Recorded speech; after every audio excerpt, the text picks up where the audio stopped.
కష్టమైనా సరే ఇష్టమైన పనే చేయండి. మీ పని ఆటలా ఉండాలి. అలా ఉంటే ఖాళీ దొరికితే ఆడుకోవడానికి వెళ్ళిపోతాం. మన వర్క్ ప్లేస్ మన ప్లే గ్రౌండ్ అయిపోవాలి. Work is worship. దేవుడి మీద ఉన్న ప్రేమను కూడా దీని మీద పెట్టేయండి. మన పనే మన మెడిటేషన్. ఏం చేసినా జాయ్ఫుల్ గా చేస్తే you become spiritual and creative. నీకు ఇష్టమైన పని ఏంటో తెలుసుకో, తర్వాత దాన్ని మతంలో మార్చే. కష్టమైనా సరే ఇష్టమైన పనే చేయండి. మీ పని ఆటలా ఉండాలి. అలా ఉంటే ఖాళీ దొరికితే ఆడుకోవడానికి వెళ్ళిపోతాం. మన వర్క్ ప్లేస్ మన ప్లే గ్రౌండ్ అయిపోవాలి. Work is worship. దేవుడి మీద ఉన్న ప్రేమను కూడా దీని మీద పెట్టేయండి. మన పనే మన మెడిటేషన్. ఏం చేసినా జాయ్ఫుల్ గా చేస్తే you become spiritual and creative.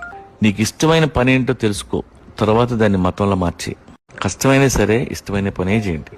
మీ పని ఆటలా ఉండాలి. అలా ఉంటే ఖాళీ దొరికితే ఆడుకోవడానికి వెళ్ళిపోతాం. మన వర్క్ ప్లేస్ మన ప్లే గ్రౌండ్ అయిపోవాలి. Work is worship. దేవుడి మీద ఉన్న ప్రేమను కూడా దీని మీద పెట్టేయండి.